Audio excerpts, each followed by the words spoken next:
எல்லாருக்கும் வணக்கம். வாங்க ஆனந்த் பாலா, வாங்க வீடியோக்குள்ள போகலாம். ஸோ நம்ம இன்னைக்கு பார்க்க போகிறது பார்த்தீங்கன்னாக்கா ஈரான், இஸ்ரேல், அமெரிக்கா இந்த 3 கண்ட்ரிக்குனால பார்த்தீங்கன்னா அப்போ அந்த கண்ட்ரியில் மட்டும்தான் இப்போ பிரச்சனை நடக்குதுன்னா இல்லைங்க, மற்ற எல்லா கண்ட்ரிலையும் வேர்ல்டில் ஃபுல்லாக பார்த்தீங்கன்னா இப்போ மிகப்பெரிய ஒரு பிரச்சனை உண்டாயிருக்கு. அது என்ன பிரச்சனைனாக்கா டீசல், பெட்ரோல், அது மட்டும் இல்லாமல் எல்பிஜி இந்த கேஸ் தான் இப்போ எல்லாருக்கும் மிக முக்கியமான ஒரு அத்தியாவசிய பொருளாக இருந்துகிட்டு இருக்கு. ஆனால் அந்த எல்பிஜியை இப்போ மிக முக்கியமாக பாதிப்படைஞ்சிருக்கு அப்படிங்கிறாங்க. ஸோ நம்ம அது மட்டும் இல்லாமல் நேற்று மிக முக்கியமான ஒரு 3 கப்பலை அட்டாக் பண்ணியிருக்காங்க. இது ஈரான் தான் பண்ணியிருக்காங்க அப்படிங்கிற மாதிரி அமெரிக்கா சொல்றாங்க. இது ஓமன் பக்கத்துல இந்த ஒரு அட்டாக் நடந்திருக்கு. ஓமன்லேருந்து ஒரு 25-26 கிலோமீட்டர் பக்கத்திலேயே இந்த ஒரு அட்டாக் நடந்திருக்குங்கிறாங்க. ஸோ இந்த 3 கப்பலும் மிக முக்கியமான ஒரு எண்ணெயை கொண்டுட்டு வரக்கூடிய ஒரு கப்பல் அப்படிங்கிறாங்க. ஸோ இதை பற்றி நம்ம இந்த வீடியோ பார்க்கலாம். ஃபர்ஸ்ட் நம்ம பார்க்க போகிறது பார்த்தீங்கன்னா நம்ம இந்த எல்பிஜி கேஸுங்கிறது என்ன. இந்த எல்பிஜி பார்த்தீங்கன்னாக்கா நம்ம இந்தியாவில் அதிகமான மக்கள் யூஸ் பண்ணக்கூடிய ஒரு கேஸ் அப்படிங்கலாம். ஏன்னா ஒவ்வொரு சமைக்கிற உங்கள்கிட்டையும் இந்த எல்பிஜி கேஸ் இல்லாமல் யாருமே இருக்க முடியாது. ஆனால் கிராமத்தில் இருக்கிறவங்களுக்கு பார்த்தீங்கன்னா இது இப்போதான் இந்த மாடர்ன் ஜென்ரேஷனில் இப்போ அதிகமாக இப்போ கிராமத்துலேயும் எல்லார் வீட்லேயும் இந்த கேஸ் யூஸ் பண்றாங்க. ஆனா அதுலயும் பர்டிகுலரா ஒரு சிலவங்க வீட்டுல எல்லாம் பாத்தீங்கன்னாக்கா இந்த விறகடுப்புல தான் அதிகமா யூஸ் பண்றாங்க. அப்படி இருக்கும்போது இப்ப இந்த எல்பிஜி கேஸ்னால இப்ப இந்தியால மிகப்பெரிய ஒரு புரட்சி ஏற்பட்டிருக்குன்னு தான் சொல்லலாம். ஏன்னா இந்த 2-3 நாட்களாவே பாத்தீங்கன்னா எல்லார் வீட்லயும் இப்ப எல்பிஜி கேஸ் ஷார்டேஜா இருக்கு அப்படின்னு சொல்லிட்டு மிகப்பெரிய ஒரு பேசு பொருளா இருக்கு.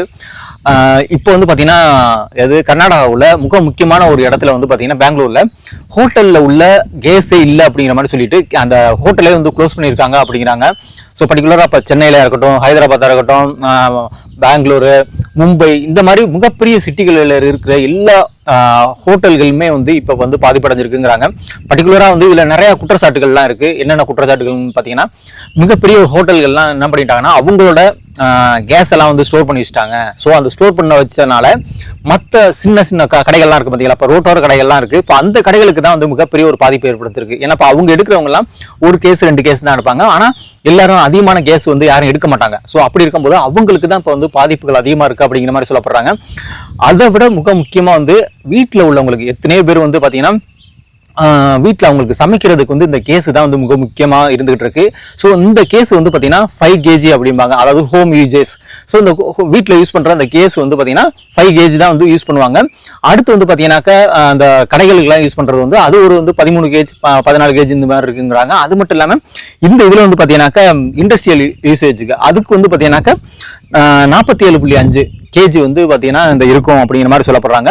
ஸோ அந்த அளவுக்கு இந்த 3 டிஃப்ரெண்ட் டைப் ஆஃப் கேஸ் தான் இப்போ யூஸ் பண்றாங்களாம். ஏன்னா இப்போ அந்த இண்டஸ்ட்ரியல்லாம் போய் பார்த்தீங்கன்னா ரொம்ப லென்த்தா இருக்கும். ஸோ அந்த மாதிரி கேஸ்கள் தான் மற்ற இடங்கள்ல யூஸ் பண்ணுவாங்க. நம்ம வீட்டில் யூஸ் பண்றது வெறும் 5 kg தான் இருக்குமா. ஸோ அந்த கேஜி தான் நம்ம வீட்டில் யூஸ் பண்ணுவோம்.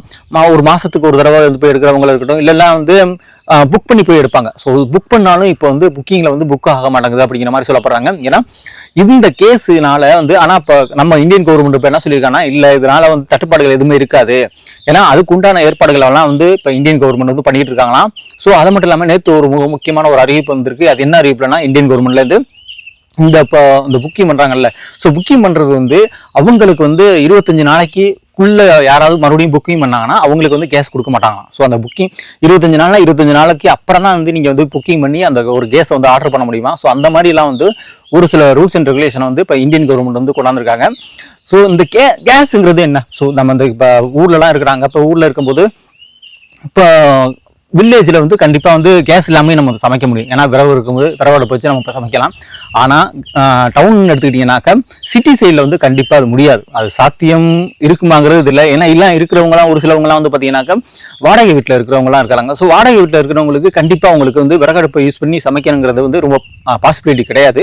ஸோ அவங்க கேஸை தான் யூஸ் பண்ணி ஆகணும். ஸோ அதுக்கு மாற்றா வேற என்னென்ன பண்ணலாம்னாக்கா கரண்டை வச்சு யூஸ் பண்ணலாம். கரண்ட் அடுப்பு எல்லாம் இப்போ வந்திருக்கு. ஸோ அதுக்கு மாற்று வழி அது மாதிரிலாம் பண்ணலாம் அப்படிங்கிறாங்க. ஸோ இப்போ இந்தியன் கவர்மெண்ட் இதுக்கு என்னென்ன பண்ணலாம் அப்படின்னு பார்த்தீங்கன்னா, ஏன்னா இப்போ நம்மளுக்கிட்ட அந்த அளவுக்கு அந்த கேஸை ஸ்டோர் பண்ற அளவுக்கு ஸ்டோரேஜ் ஸ்டேஷன் இருக்கான்னு கேட்டீங்கன்னா கண்டிப்பா இருக்காது.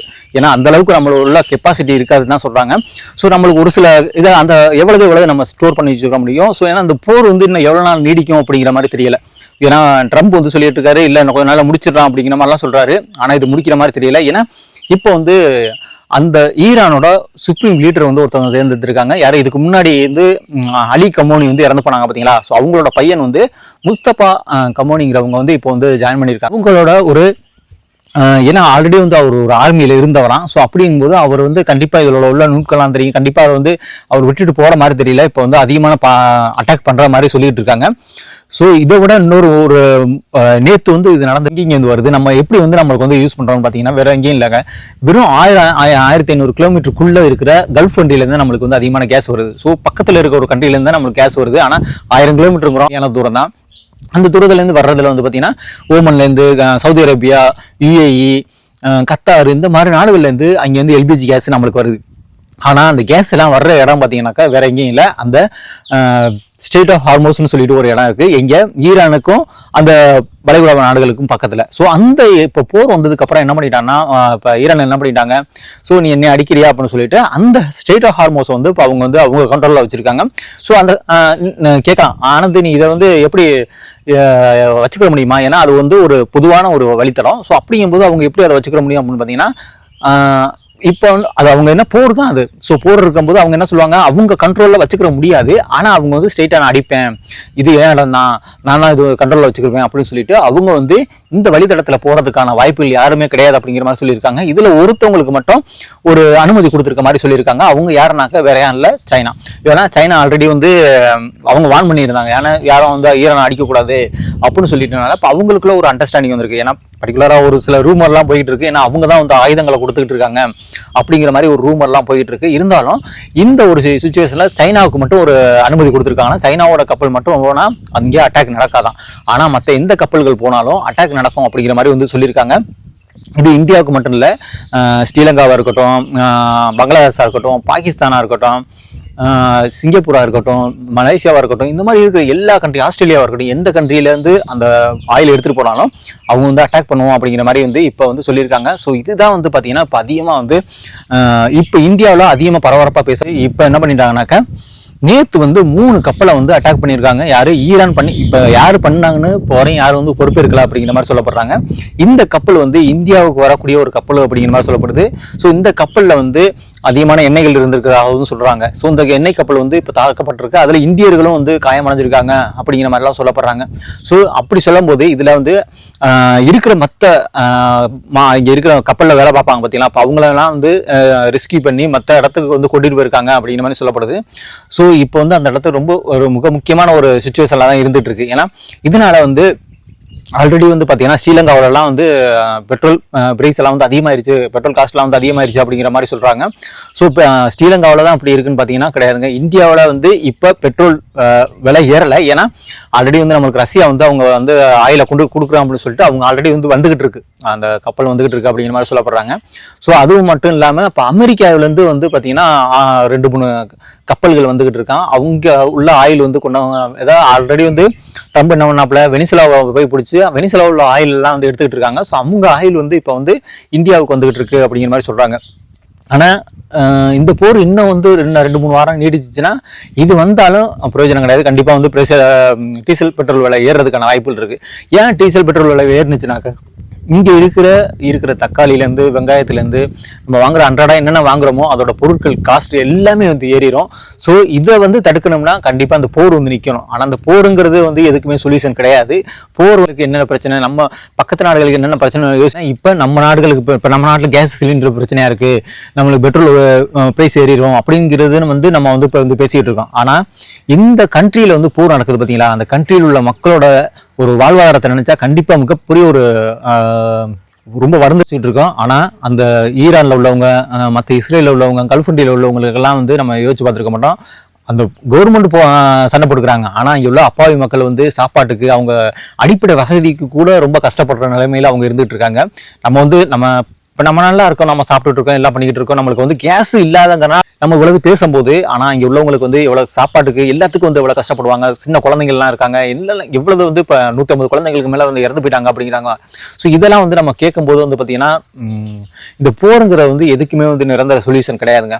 ஸோ அதை விட பார்த்தீங்கன்னா நேற்று ட்ரம்ப் வந்து ஒரு அறிவிப்பு ஒயிட் ஹவுஸில் வெளியிட்டிருக்காரு. அவர் என்ன சொல்லியிருக்காருனாக்கா, இந்தியாவோட முக்கியமான ஒரு கம்பெனி இப்போ வந்து பார்த்தீங்கன்னா 50 ஆண்டுகளுக்கு அப்புறம் இப்போ வந்து அமெரிக்காவில் அவங்களோட ஒரு வந்து அமைக்க போறாங்களாம். இந்த ஆலை அமைச்சா வந்து இப்போ வந்து அதுல வேற யாரும் இல்லைங்க, நம்ம இந்தியாவோட அனிலம் அம்பானிப்பாங்க. ஸோ அம்பானிங்கிறவங்க வந்து பாத்தீங்கன்னா ரிலையன்ஸ் கம்பெனி வந்து அதை வந்து எடுத்திருக்காங்களாம்.